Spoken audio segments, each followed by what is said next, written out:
Louez l'Éternel. Serviteurs de l'Éternel, louez. Louez le nom de l'Éternel. Que le nom de l'Éternel soit béni, dès maintenant et à jamais. Du lever du soleil jusqu'à son couchant, que le nom de l'Éternel soit célébré. L'Éternel est élevé au-dessus de toutes les nations. Sa gloire est au-dessus des cieux. Qui est semblable à l'Éternel, notre Dieu? Il a sa demeure en haut, il abaisse les regards sur les cieux et sur la terre. De la poussière, il retire le pauvre, du fumier, il relève l'indigent, pour les faire asseoir avec les grands de son peuple. Il donne une maison à celle qui était stérile, il en fait une mère joyeuse au milieu de ses enfants. Louez l'Éternel. Amen. Louez l'Éternel. Louons l'Éternel bien-aimé. Louons l'Éternel pour ses refaits, pour tout ce qu'il a fait dans notre vie. Il est digne de louange. Il mérite la louange. Louons notre Dieu par nos chants. Louons notre Dieu à chaque instant. Car à chaque fois que nous pensons à tout ce qu'il a fait pour nous, nous ne pouvons rester bouche bée sans dire gloire à Dieu. Sur ces mots, chers amis, vous qui m'écoutez en ce moment, je vous souhaite une cordiale et chaleureuse bienvenue dans le nom du Seigneur au programme de ce soir. Invitez vos amis, invitez vos parents à écouter ce message. Et je vous souhaite une bonne participation. Que Dieu vous garde.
Souffrance ni la peine, pas guéant, Dieu en haut, pour toujours m'abreuver, à quitter mourir pour moi, qui grand jour glorieux, s'envoyer.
Bien-aimés, bonsoir. Avec vous ce soir, votre ami, votre serviteur, votre frère et votre pasteur Jean-Riel Guillaume. Ensemble, bien-aimés, nous allons mettre un terme à notre première semaine de la campagne d'évangélisation. Ce soir, ce que nous voulons faire, nous voulons considérer, et je vais prendre le temps personnellement de répondre à la question pourquoi ces 21 jours nous furent donnés, vous furent apportés. Quel fut le motif derrière ces 21 jours? Qu'est-ce qui nous a inspiré? Bien sûr, nous savons que c'est l'Esprit de Dieu qui inspire, mais dans quel contexte l'Esprit de Dieu nous a-t-il inspiré à vous envoyer ces messages soir après soir et soir après soir à continuer à partir de demain? Donc ce soir, pour la fin de la première semaine de notre campagne, je vais répondre à ces questions de façon très personnel, mais tout d'abord, je vous invite à syntoniser un chant avec nous qui va vous permettre vraiment de comprendre le but et la raison du pourquoi. Donc, c'est un peu une réponse, mais une réponse en chanson. Soyez de toute audition.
Bien-aimés, bonsoir à tous. Donc, comme c'était dit dans l'introduction, je vais tenter de répondre à la question et le motif, plutôt les motifs pour lesquels nous avons consenti le ministère M3A Medical Missionary, la division haïtienne de l'œuvre, à vous présenter un 21 jours intensif de prière et de réveil, bien-aimés.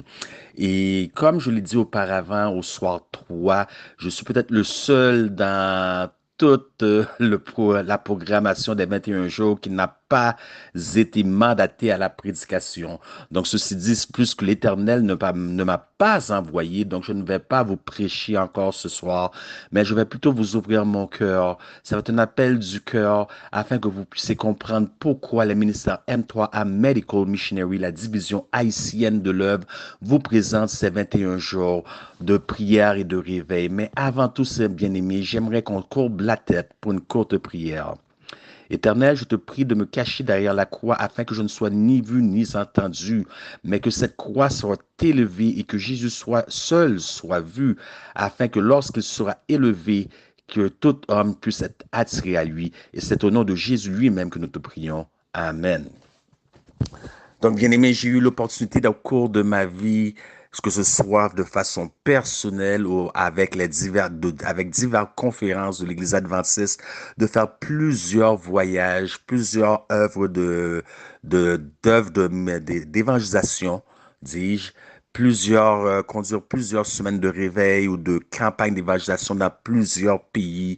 Donc, cela m'a permis de visiter maintes et maintes pays et je peux dire avec expérience, par voie expérimentale, que partout dans le monde, j'ai rencontré des gens qui étaient aux prises avec des luttes et des souffrances terribles que l'imagination humaine, à commencer par la mienne, n'aurait jamais pu concevoir. Et je ne dis pas ça pour simplement les gens d'Haïti, je dis ça pour tous et chacun d'entre vous de la communauté YouTube qui nous écoutez des quatre coins du monde. Il y a des souffrances sur la terre que personne ne peut imaginer souvent. Nous voyons le voisin, la voisine, nous voyons les gens au travail, nous les rencontrons à l'école, mais nous n'avons aucune idée de ce qui se passe à l'intérieur. Nous n'avons aucune idée de ce qu'ils vivent, bien-aimés. Il y a des souffrances terribles, terribles, terribles, des souffrances à se demander où est le Christ d'autrefois. Et c'est sur cette note que j'aimerais vous présenter et ce que j'ai à vous partager ce soir, bien-aimés. J'aimerais vous parler justement de la souffrance. Et excusez-moi, et c'est ce qui m'a motivé. C'est ce qui a aussi motivé toute l'équipe, le noyau de M3A Medical Missionary de la division haïtienne à vous présenter cette série. Donc, nous allons vous parler de la souffrance. Bien-aimés, avant tout, j'aimerais que vous sachiez qu'il y a 3 types de souffrance. 3 types de souffrance. Combien de types ai-je dit? 3 types de souffrance. Considérons le premier type de souffrance. C'est la souffrance qu'on s'inflige à soi-même. Voyez-vous, il y avait au Brésil une femme qui gagnait beaucoup d'âmes par année dans son église. Elle était une fervente évangéliste. Elle allait ci et là, elle parlait de Christ, partageait Christ à tous ceux et celles qui voulaient entendre parler de Christ. Mais voici qu'un jour, elle-même, elle est tombée hors de la grâce. Après avoir gagné plusieurs âmes, parce que sa moyenne par année, juste à elle seule, était de 42 à 45. La dernière année où elle a gagné 45 âmes, l'Église lui a remis une plaque. Mais lorsque nous parlons de 45 âmes gagnées, nous parlons de 45 âmes apportées au pied de la croix et baptisées. Puis, elle est tombée en dehors de la grâce. Bien-aimés, j'aimerais vous dire que tous, chacun d'entre nous, dont moi le premier, je suis tombé plusieurs fois et je n'ai jamais été gêné de le dire, dont moi le premier, nous pouvons tous tomber en dehors de la grâce. Mais voilà, le Christ d'autrefois qu'il ne se lasse de pardonner, qu'il ne se lasse d'aimer, parce que comme un père a compassion de ses enfants, ainsi il a compassion de nous. Il se souvient de quoi nous sommes formés, il se souvient que nous sommes poussière. Il ne nous punit pas selon nos iniquités, mais autant les cieux sont éloignés de la terre, autant l'Orient est éloigné de l'Occident, autant il enlève de nous nos transgressions. Bien-aimée, cette femme est tombée hors de la grâce. Elle s'est dit, que vont penser les gens après ce que j'ai gagné beaucoup d'âmes, après mes plus grandes applications, après mes plus grandes, comment je pourrais dire ça là? Pas applications là, mais mes plus grandes accomplissements. Que vont penser les autres de moi? Elle était troublée, elle avait honte de elle, elle se sentait souillée par la honte d'être tombée, elle n'en pouvait plus.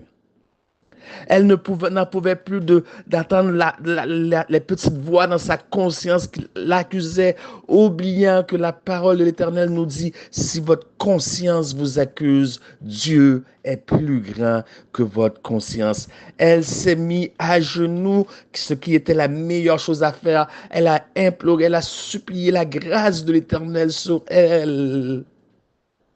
Mais après cette mise à genoux, elle s'est relevée, mais elle s'est relevée avec les échecs, les effets avec elle, plutôt que de les laisser en bas.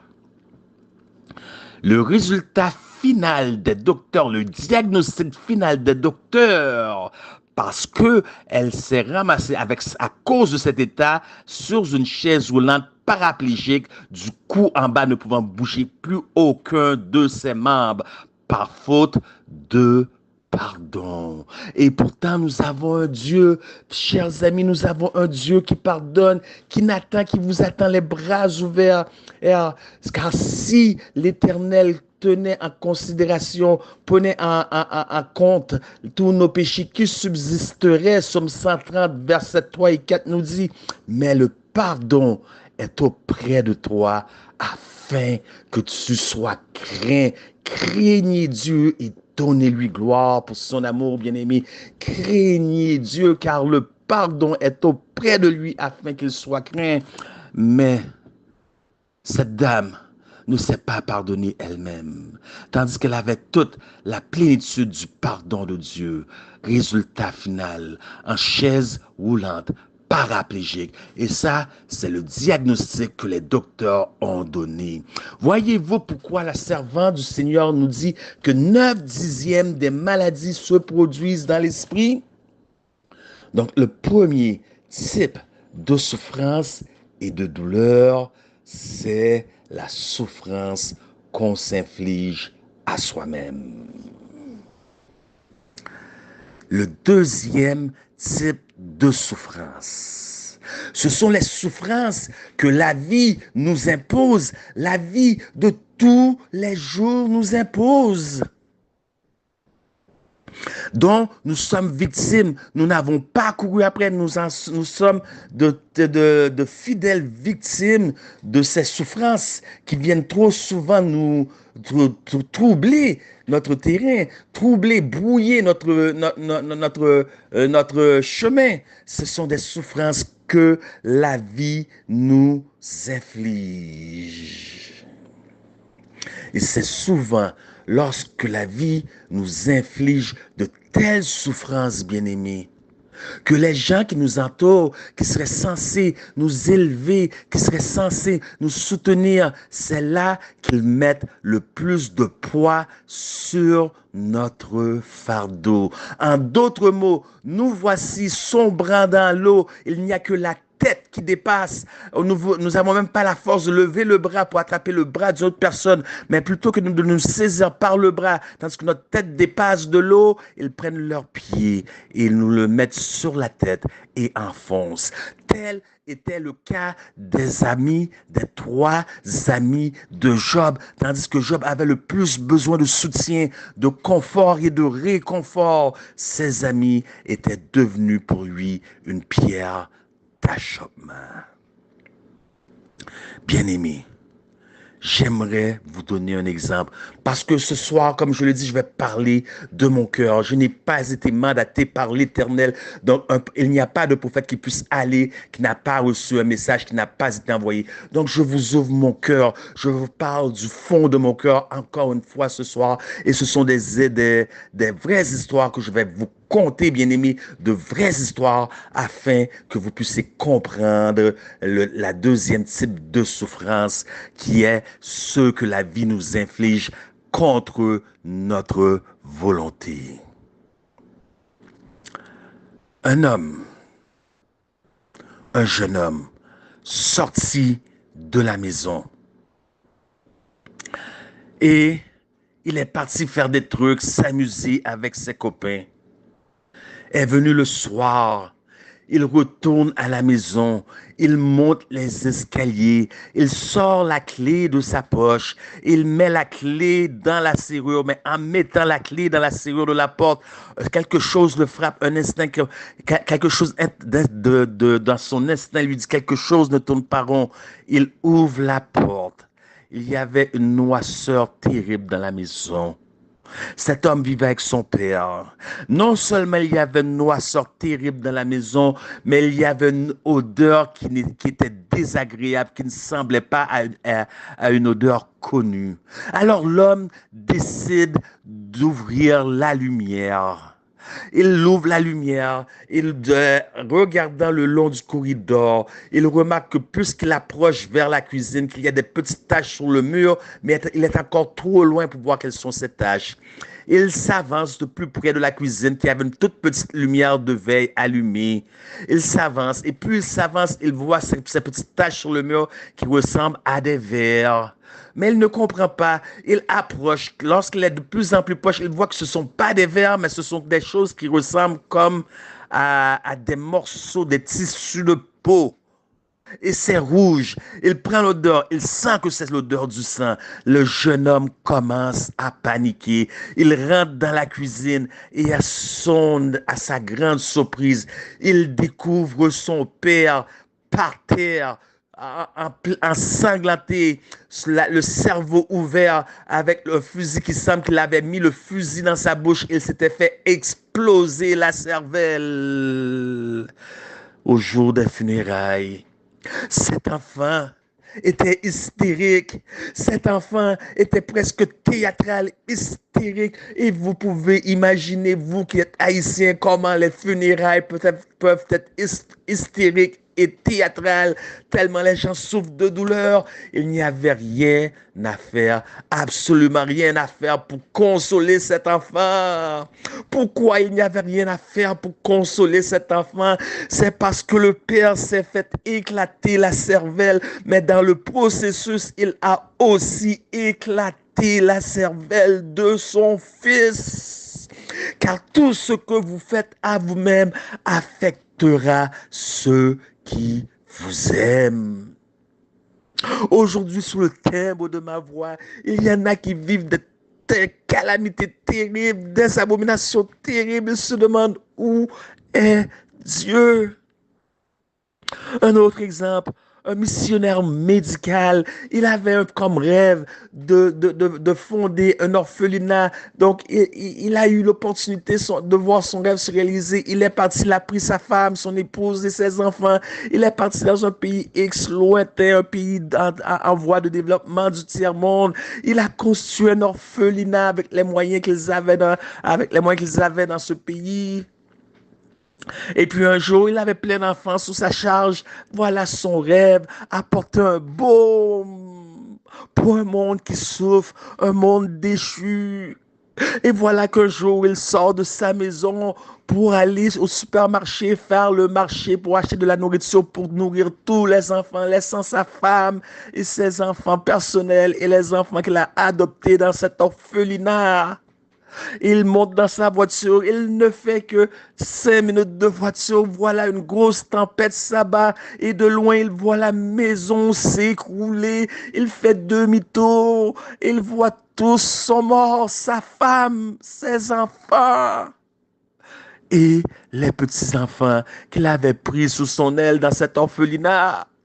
Le jour des funérailles, Le pasteur est arrivé. Pourquoi pleures-tu? Pourquoi te mets-tu dans un tel état?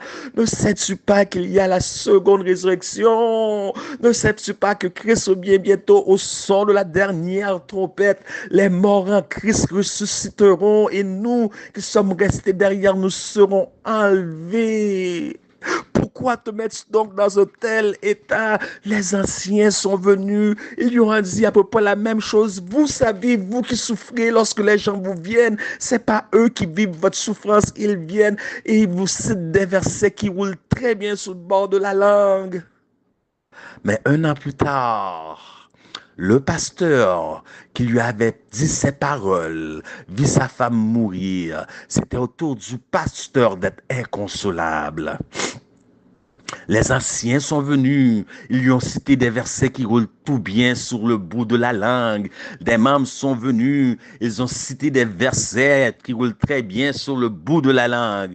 Mais cet homme, ce jeune missionnaire médical, il est allé vers le pasteur. Il n'a pas cité des versets qui roulent bien sur la langue. Il a donné une étreinte au pasteur. Il a simplement dit, maintenant tu comprends. Une vieille dame, vraie histoire, ce sont tous des vraies histoires. Une vieille dame, bien-aimée, une vieille dame a vu son fils mourir. C'était son fils, c'était son meilleur ami, c'était tout ce qu'elle possédait. Parce que c'était une veuve, c'était tout ce qu'elle avait dans ce monde. Elle était inconsolable. Elle était inconsolable. La souffrance dans ce monde, vous n'avez aucune idée. Et puis, les anciens sont venus. Encore une fois, des paroles toutes bien préparées, préparées à l'avance, qui roulent tellement bien sur le bout de la langue. Les anciens, les pasteurs, les membres d'église. Mais un vieil homme, un autre vieil homme est venu. Il l'a pris dans ses bras. Il l'a donné une étreinte. Il n'a pas cité de verset. Il s'est mis à pleurer. Il a pleuré avec cette dame sans jamais rien dire. Il n'y a eu que des larmes. Et cette dame a dit, ce fut le plus grand soulagement que j'ai eu. Quelqu'un qui comprend ma peine, qui comprend ma souffrance et qui pleure avec moi. Oui, bien-aimé, le Christ vous comprend. Nul ne comprend comme Jésus. Quand ton ciel est bas et lourd, viens à la croix de ton salut, car nul ne comprend comme Jésus.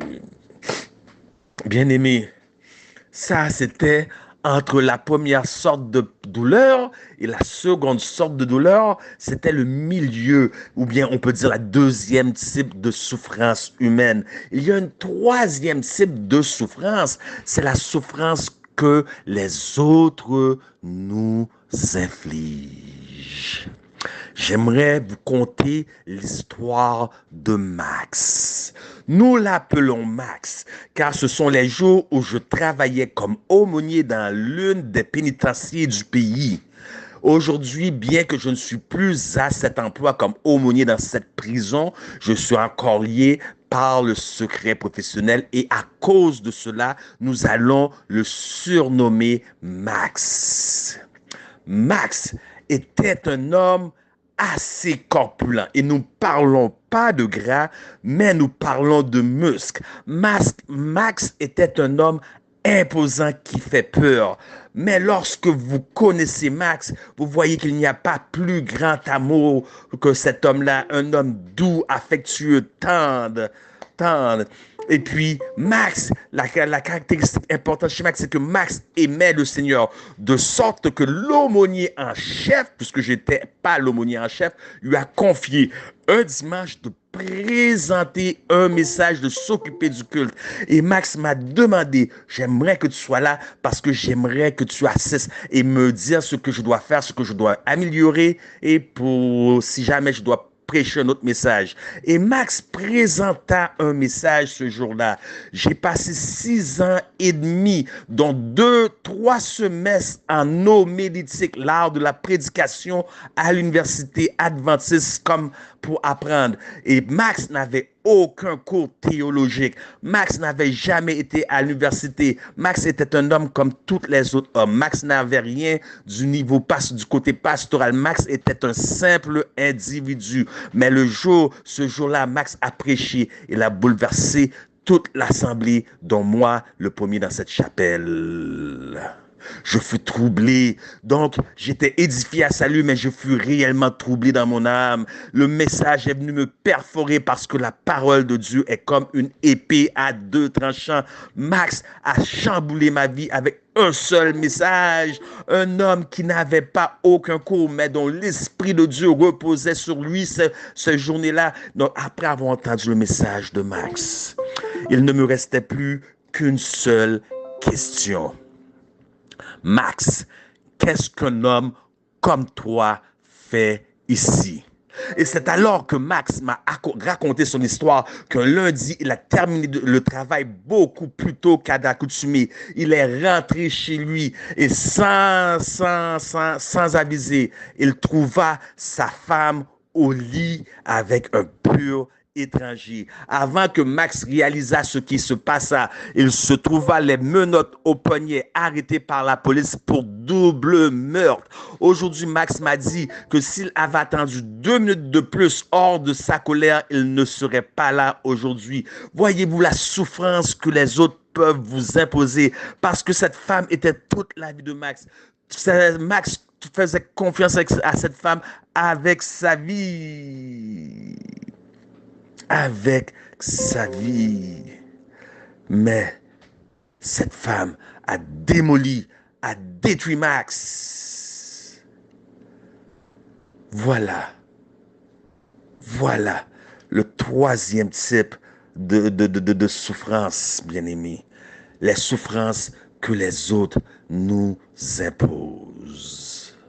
Et bien sûr, je ne vous dis pas parce qu'une autre personne vous impose une souffrance de réagir comme Max. Max a réagi, le côté humain et le côté impulsif l'a amené à cela et voilà les conséquences. Max réalise les conséquences qu'il a de ses actions. Mais Max nous dit, et ces barreaux, ces murs m'ont tenu emprisonné depuis des années, mais il y a des années que je suis libre.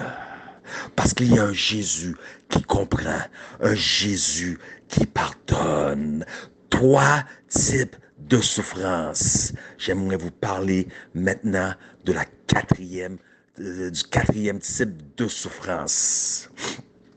C'est une souffrance bien-aimée que je ne souhaite à personne.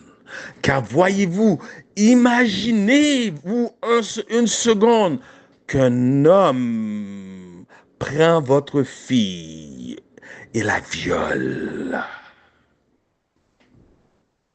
Imaginez, un homme prend votre fille et la viole. Vous croisez cet homme dans un corridor où il fait noir. Pas de témoins, rien ni personne. Vous avez libre cours de faire ce que vous voulez avec cet homme. Que feriez-vous à cet homme? Ne soyons pas trop prompts à parler de pardon.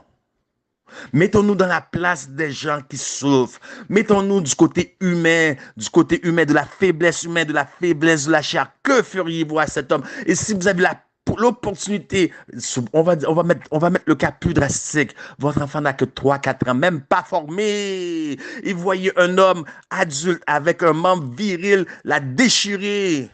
Et vous avez l'opportunité de faire quelque chose avec cet homme-là. Que feriez-vous à cet homme-là? Quelle partie du corps est-ce que vous focuserez à couper si l'opportunité vous était donnée sans aucune conséquence? Nous mettons l'image au pire. Ce n'est pas pour glorifier, pour pousser personne dans le péché. Nous allons par voie d'analogie, d'illustration extrême qu'on appelle un hyperbolé. Que feriez-vous à cet homme-là? Vous voyez votre mère, votre enfant, comme ceux qui ont vécu au Rwanda en 1994, se faire décapiter devant vos yeux, toutes dans l'impuissance. Que feriez-vous à cette personne-là?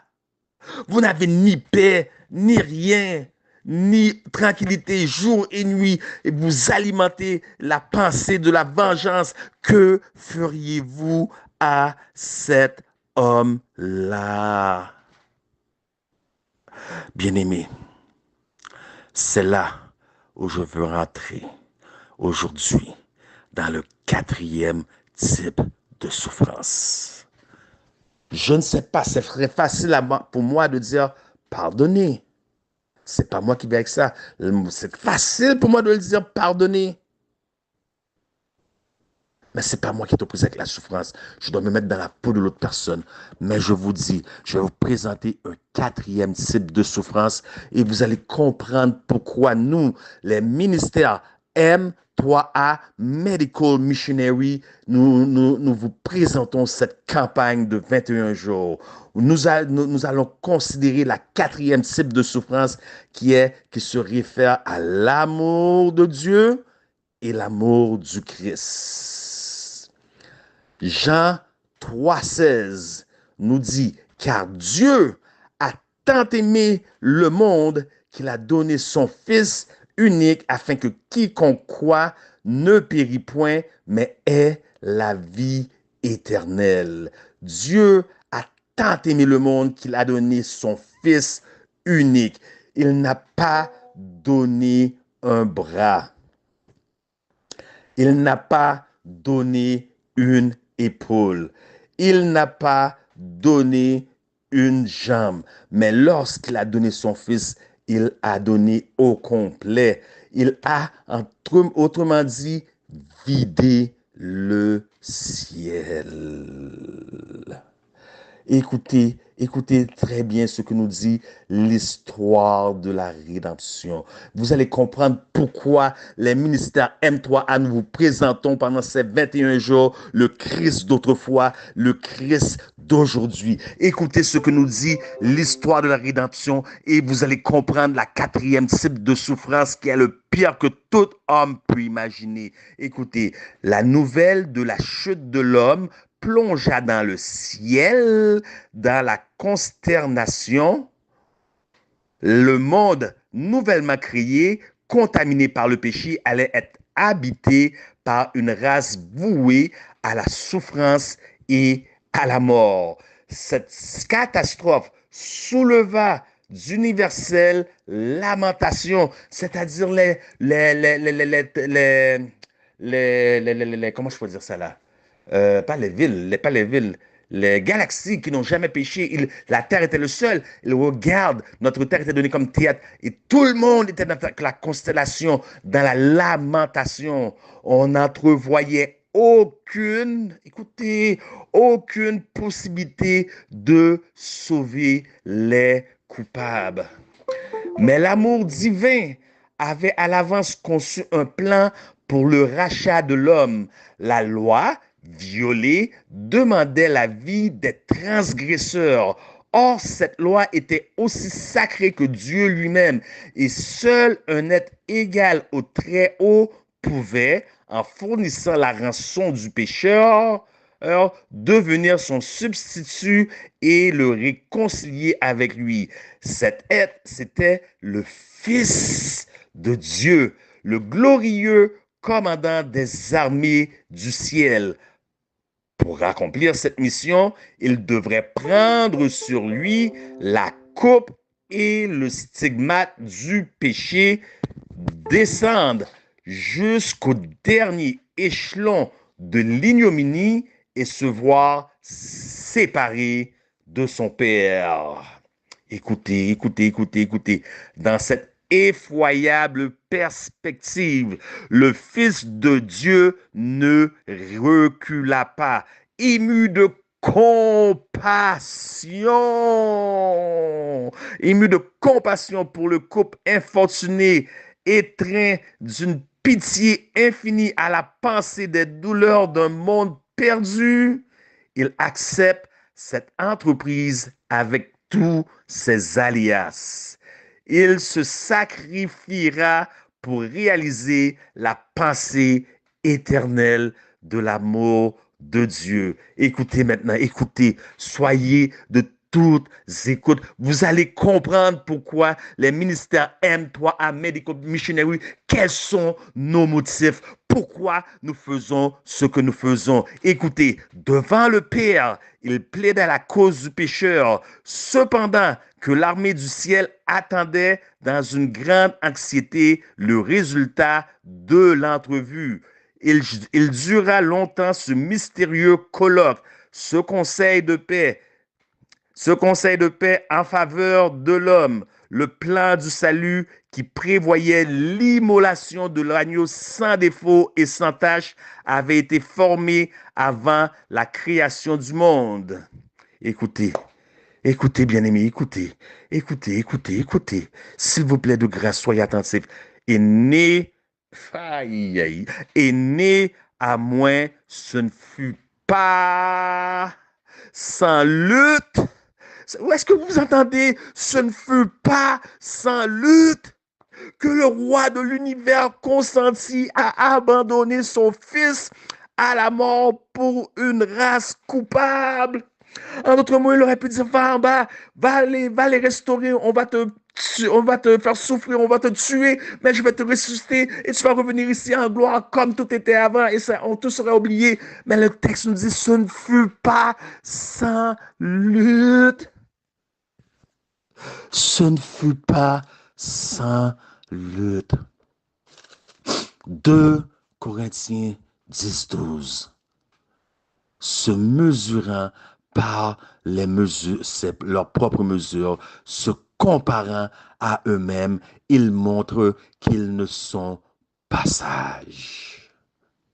On se compare entre nous, on se mesure entre nous, on s'expose entre nous. Quand est-ce la dernière fois vous êtes-vous comparé à un tel amour, à un tel sacrifice, à le caractère de celui qui a donné son Fils unique et au caractère du Fils de Dieu? Quand est-ce la dernière fois vous l'avez fait?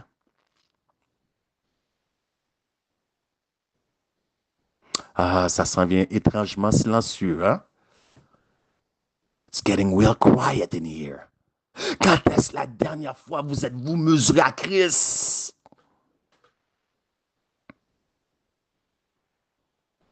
Mais vous vous mesurez par vous-même. C'est ainsi qu'en vous mesurant par vous-même, vous pouvez vous voir meilleur qu'un autre. Parce qu'il faut un mesure de comparaison pour savoir qu'on est meilleur que l'autre. Voilà pourquoi on dit, je suis riche, je me suis acquis de biens, je n'ai plus besoin de rien, sans savoir que nous sommes pauvres, nus, et que nous avons besoin que nos yeux soient ouverts pour voir notre état, à commencer par moi le premier. Quand est-ce la dernière fois nous nous sommes comparés au Christ? Parce que mon péché porte un nom différent du tien. Je suis mieux que toi. Quand est-ce la dernière fois? Lorsque nous comparons à Christ, rien ne vaut ce sacrifice. C'est le plan parfait. Et vous vous demandez quelle est la relation avec le 4e type de souffrance, la souffrance finale. Écoutez maintenant quelle est la relation. Nous allons voir quelle est la relation. Jean 12, 27. Mon âme est troublée, et que dirais-je? Père, délivre-moi de cette heure. Mais c'est pour cela que je suis venu jusqu'à cette heure. Nous voyons Jésus fier. Fier dans le bon sens en passant, parce qu'il y a toujours qui prennent les paroles d'un autre et les détournent. Il est fier. Il est sûr de lui. Il dit, mais c'est pour cette heure que je suis venu. Il n'y a rien là. Pourquoi je dirais à Père, délivre-moi? C'est le côté humain. C'est la certitude humaine qui parle du Fils de Dieu. Du Fils de Dieu. Mais lorsque est venu le moment, que s'est-il passé? Lorsque le moment elle-même est venu, que s'est-il passé, bien-aimé? Allons voir ce qui s'est passé. Hébreux 5, verset 7. Hébreux 5, versets 7 et 8. Laissez-moi quelques instants que j'ouvre ma Bible. Hébreux 5, versets 7 et 8. Parce que ce n'est pas un sermon et je ne veux pas le faire comme un sermon. Je veux continuer à vous ouvrir mon cœur. Hébreux 5, versets 7 et 8.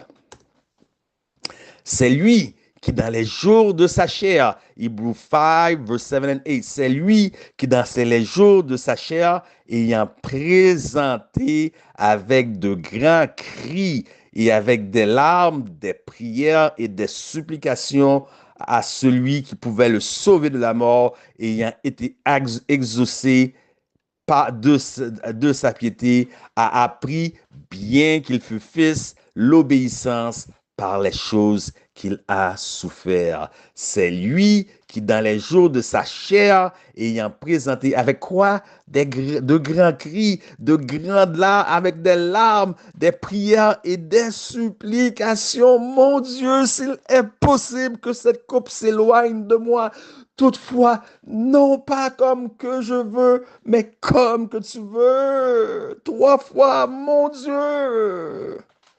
Toutefois, non pas comme je veux, comme tu veux. Et vous demandez, pourquoi encore? Vous ne comprenez pas encore pourquoi 4 types de souffrance.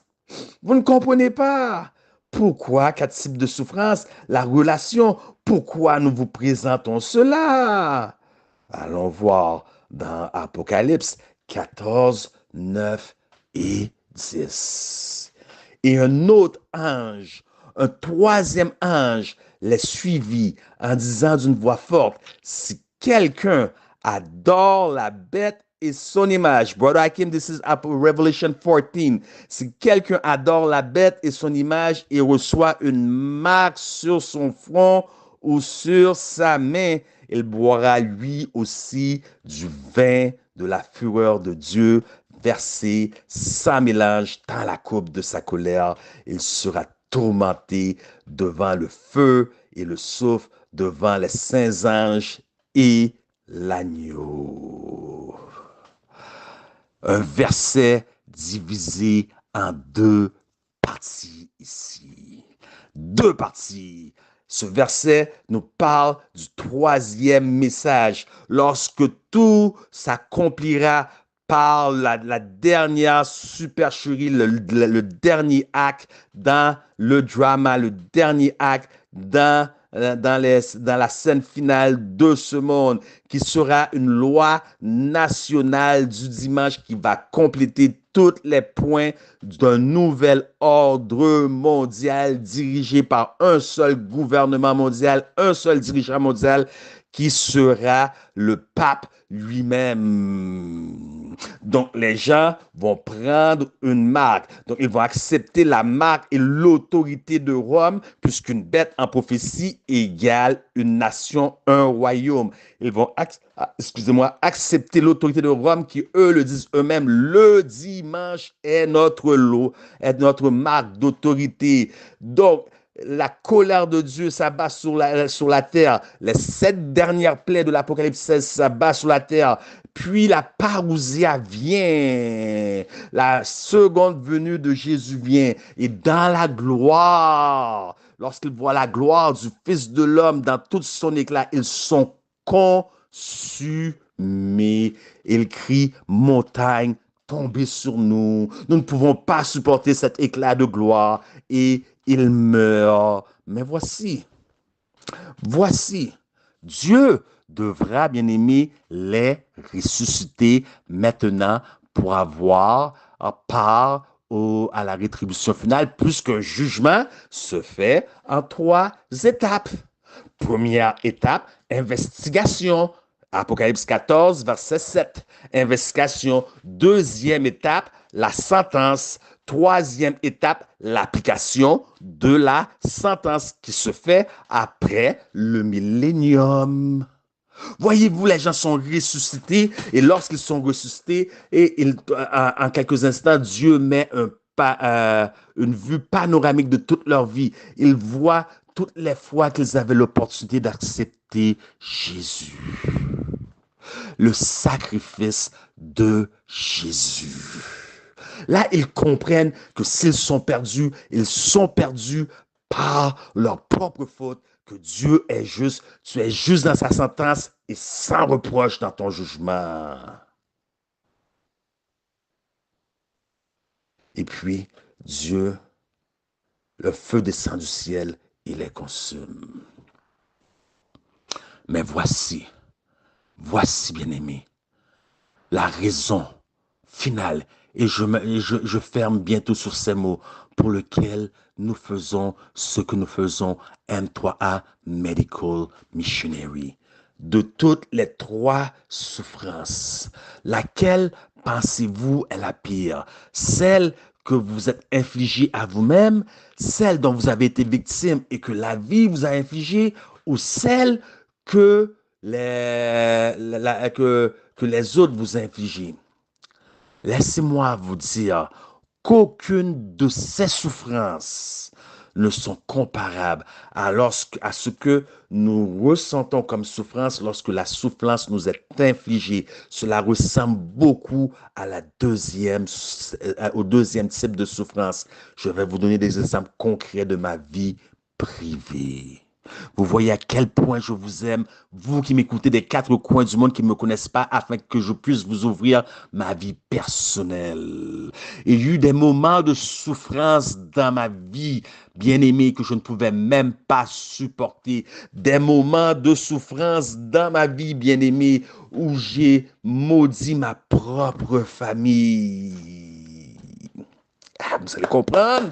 Vous allez comprendre pourquoi nous faisons ce que nous faisons. Nous, M3A Medical Missionary, j'ai maudit les membres de ma famille. Comme qui j'ai maudit spécifiquement dans ma famille? Laissez-moi vous dire, ma propre fille. La chair de ma chair, mon sang, ma propre fille. Qui ai-je maudit? Ma propre mère. Qui ai-je maudit, détesté? Ma tante et ma sœur. Pourquoi je les ai détestés au point à mourir? Et ma fille, c'est toute la prunelle de mes yeux, c'est tout ce que je possède. Pourquoi je les ai détestés dans ces moments de souffrance? Parce que quelque chose agissait contre ma volonté. Quelle était cette chose qui agissait contre ma volonté? C'est que la souffrance était tellement grande, tellement immense, que je disais, maudit comme Job, maudit le jour où je suis né. C'était des moments de souffrance dans ma vie où la mort me paraissait un gain plutôt que la vie. Donc, si ce n'était pas à cause de eux, je serais peut-être suicidé. Et vous pensez que tous ceux qui se suicident, c'est parce qu'ils sont faibles? Non, faux. C'est faux. Et vous pensez que tous ceux qui se suicident ne sont pas ceux qui sont faibles, mais ce sont ceux qui n'ont pas le choix. Non pas parce qu'ils n'ont pas le choix, mais ils n'ont pas le choix parce qu'ils manquent de choix. Est-ce que vous comprenez la mission de M3A Medical Missionary? En d'autres mots, ces gens me gardaient contre ma volonté et moi, je ne pouvais pas mourir. Vous allez comprendre pourquoi. Écoutez bien pourquoi je ne pouvais pas mourir. J'imaginais. Parce que moi, je suis mort. Je m'en vais. C'est fini. Mais j'imaginais. Bien-aimé, écoutez. J'imaginais la souffrance que ma fille va vivre après. Ma mère, dans ma tête, j'imaginais la souffrance que ça va lui causer. Ma mort, qu'est-ce que ça va causer à ma tante, à ma soeur? J'imaginais qu'est-ce que ça va causer à ma fille. Voyez-vous, j'imaginais la souffrance. Aujourd'hui, on voit des gens qui tuent à 100 fois. Mais lorsque vous y pensez, la souffrance. Donc, ces gens-là me retenaient contre mon gré, tandis que je voulais partir. Encore une fois, je relis pour vous, car Dieu a tant aimé le monde qu'il a donné son Fils. Écoutez, Jésus est rentré dans le conseil du Père, il a dit, ce ne fut pas sans lutte. Ce ne fut pas sans lutte. Bien-aimé, 2008, j'étais en Honduras, je prêchais une campagne d'évangélisation dans une église. Un soir, à la fin de la campagne, une femme m'a dit, peux-tu venir à la maison prier pour mon fils? Le lendemain, je me suis rendu avec mon traducteur. Ce n'était pas son fils, c'était le fils de sa sœur. Lorsque j'ai vu l'enfant à l'époque qui avait 4 ans, il portait était des couches, une couche encore, il était encore à la couche, et pourtant il a 4 ans, il ne parle pas, il ne bouge pas, il ne peut pas bouger ses bras, ses jambes, il ne peut pas manger.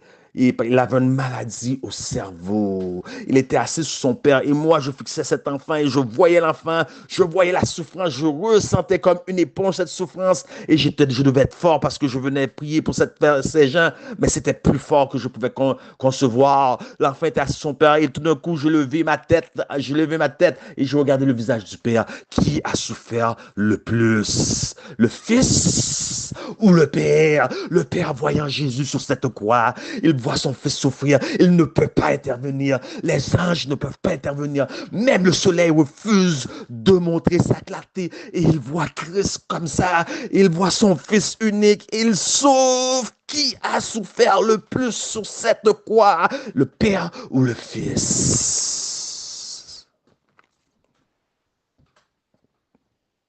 Ainsi donc, y a-t-il quelque chose qui équivaut Jean 3,16? Car Dieu a tant aimé le monde. C'est le plus grand sacrifice, le plus grand amour, le plus grand accomplissement, la plus grande délivrance. Y a-t-il quelque chose qui peut égaler ça? Il y a une chose qui peut matcher, égaler ça, mais c'est dans le sens opposé. C'est le rejet de cet amour. Et laissez-moi vous dire pourquoi et comment, qu'est-ce que je veux dire par là. Il y aura quiconque ne sera pas sauvé. Il y aura une douleur dans le cœur du Père et du Fils que personne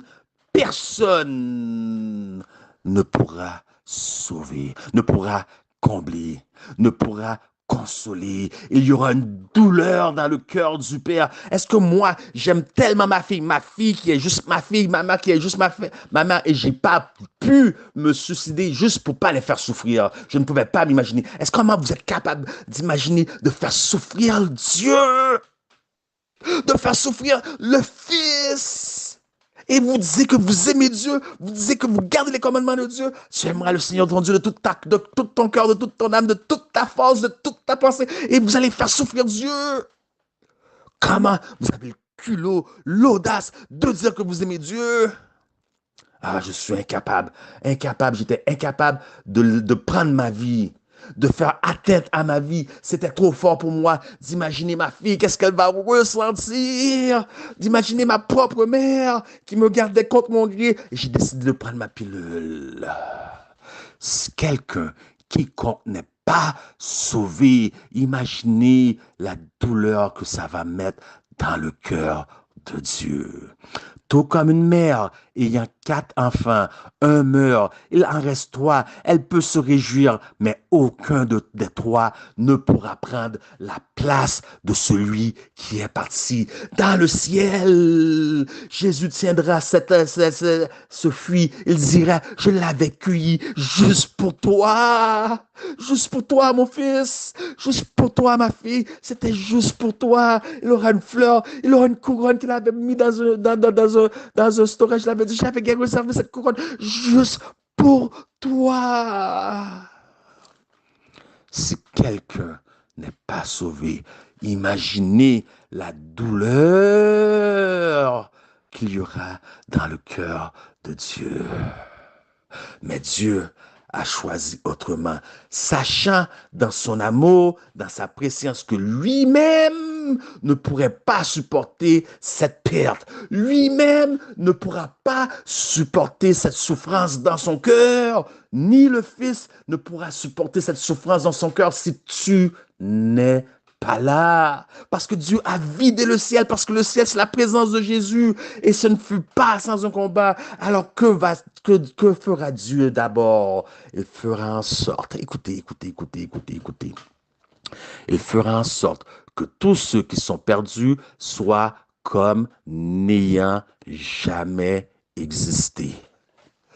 Est-ce que vous comprenez maintenant pourquoi M3A nous faisons ce que nous faisons les 21 jours. Oui, je vous ai dit, que feriez-vous à l'homme qui viole votre enfant? Je vous ai dit d'être humain, d'être normal, mais bien aimé, ça, être comme un homme qui n'a jamais existé devant les yeux de Dieu, je ne le souhaite pas à mon pire ennemi, même s'il aurait tué mes parents, même s'il aurait violé ma fille, même c'est une douleur, une souffrance que je ne souhaite pas à mon pire ennemi. Je suis incapable, bien aimé. Ce que vous voyez en Haïti, des gens qui tuent des gens à 100 fois, personne ne pourra supporter ça. Je suis incapable. Même mon pire ennemi, c'est la souffrance de toutes les souffrances. Et aime-toi, nous avons un mandat. Go! Matthieu 24, 14. Go! Romains 10, 14, 15. Voilà pourquoi nous faisons ce que nous faisons. Romains 10, 14, 15. Matthieu 24, 14, il nous parle de toute la terre habitée. Il n'est pas dit aux adventistes du septième jour comme témoignage, ensuite viendra la fin. Apocalypse 14, 6, 7 nous dit pas un ange volé au milieu du Seigneur, un évangile éternel pour annoncer à tout adventiste du septième jour. Oh, non, il a dit à tout le monde. Matthieu 28, Jésus nous donne un mandat clair. Allez et faites de toutes les nations des adventistes du septième jour. Non, des disciples. Voilà pourquoi nous faisons ce que nous faisons. Il y a trop de souffrance dans ce monde et les gens veulent voir le Christ d'autrefois et le Christ d'aujourd'hui. Voilà pourquoi M3A Medical Missionary, nous avons fait ce que nous avons fait cette première semaine et nous allons poursuivre la semaine prochaine le côté prophétique car il est écrit en Romains 10, 14, 15. Comment donc invoqueront-ils celui en qui ils n'ont pas cru? Car il vient un temps de détresse sur cette terre, tel qu'il n'a jamais eu. Et la souffrance, c'est pourquoi c'est palpable, vous n'avez encore rien vu. Donc, comment invoqueront-ils celui en qui ils n'ont pas cru? Et comment croiront-ils en celui dont ils n'ont pas entendu parler? Et comment entendront-ils parler s'il n'y a pas personne qui prêche? Est-ce qu'on prêche l'évangile? Est-ce qu'on prêche le Christ? On prêche les événements médiatisés seulement. On prêche conspiration, on prêche conflit, on prêche ci, on prêche ça. Mais Christ, notre justice, n'est pas prêché. Voilà la mission de M3A, que ça déplaise à tout prédicateur de vérité présente. Je m'en balance. Notre message, c'est Christ, notre justice. C'était le message apporté à Minneapolis en 1888. Les gens du dehors n'ont que faire de vos chicanes, de vos terres rondes, terres plates, de vos fêtes juives, de la croix, du poteau. Ils n'ont que faire de vos prises de querelles où un veut avoir raison sur l'autre, où un groupe value plus un groupe va avoir raison sur un autre, etc. Ils sont dans leur souffrance. Ils se demandent, y a-t-il un baume à Gilead? Où est le Christ? Et c'est ce dont nous voulons présenter, c'est ce dont nous partageons au monde. Voilà pourquoi nous faisons ce que nous faisons. Et c'est par l'œuvre missionnaire médicale que cela s'accomplit. Car seul, quelle partie de seul vous ne comprenez pas? J'ai dit 10, j'ai dit 20 ou j'ai dit seul? Seule la méthode de Christ amènera du succès. Continuons à lire Romains 10, verset 15. Et comment y aura-t-il des prédicateurs s'ils ne sont pas envoyés, selon qu'il est écrit qu'ils sont beaux les pieds de ceux qui annoncent la paix, de ceux qui annoncent la bonne nouvelle. 3 types de souffrance. 4e type de souffrance, c'est la souffrance que Dieu va ressentir si un de vous n'est pas sauvé, car il a tout donné, il a tout mis devant nous pour le salut. Si un de vous n'est pas sauvé parce qu'il a tant aimé le monde, toi qui m'écoutes, Nathalie, Pierre, Chantal, Lynn, Diane, Francis, André, Claude, peu importe, toi qui m'écoutes, Dieu t'aime. Dieu t'aime. Si tu rejettes ce sacrifice, si tu rejettes ce sacrifice et il y aura une douleur dans le cœur de Dieu que personne, aucun des élus, aucun des sauvés, aucun de la grande multitude que nul ne pouvait compter, aucun des anges ne pourra remplacer. Cette douleur est tellement grande que la seule façon d'éradiquer cette douleur qu'il y aura dans le cœur de Dieu et dans le cœur de Fils, ce sera de faire comme si vous n'aviez jamais existé. Imagine-toi maintenant qui est chrétien, qui marche Bible en main et l'esprit de la prophétie dans l'autre main. C'est sérieux, bien-aimé. Voilà pourquoi nous faisons ce que nous faisons. Voilà pourquoi nous prêchons le Christ d'autrefois et le Christ d'aujourd'hui. Sur cette note, bien-aimé, là où tu es, il se peut que tu as ressenti un besoin de te reformer, de te restructurer, de retourner dans les sentiers anciens, de connaître le vrai message de l'Évangile, la justification par la foi qui nous a été apportée par E.G. Wagner et Alonzo T. Jones. Tu veux t'approfondir, il est possible, contacte-nous. Peut-être toi, tu connais déjà ces choses-là, mais tu t'es éloigné et tu prends conscience maintenant d'une douleur qu'il y aura dans le cœur de Dieu et tu veux éviter cette douleur. Appelle-nous. Peut-être toi, tu ressens le besoin d'un rebaptême. Appelle-nous, nous serons là pour toi. Sœur Morissette est là pour vous édifier à salut. Sœur Lunia est là pour vous édifier à salut chaque matin. Sœur Vital est là pour votre santé, afin que votre lobe frontal soit prêt à recevoir le sceau de Dieu. Appelez-nous. Nous avons un comité de visitation. Peu importe la souffrance que tu vis, les membres de ta famille qui sont dans le besoin, car seule la méthode de Christ et nous sommes là pour appliquer cette méthode parce que nous avons foi dans les témoignages, puisque nous gardons le témoignage de Jésus. Appelle-nous. J'aimerais prendre quelques instants pour prier avec toi. Mets-toi à genoux là où tu sois. Éternel, notre Dieu, notre Père, comment te remercier pour un si grand amour de Dieu. Merci pour tout ce que tu as fait pour nous. Merci pour cet amour incommensurable. Donne-nous maintenant la force, Papa, d'accepter cet amour sans rien nous plaindre, à l'accepter pleinement, Seigneur, car l'amour engendre l'amour.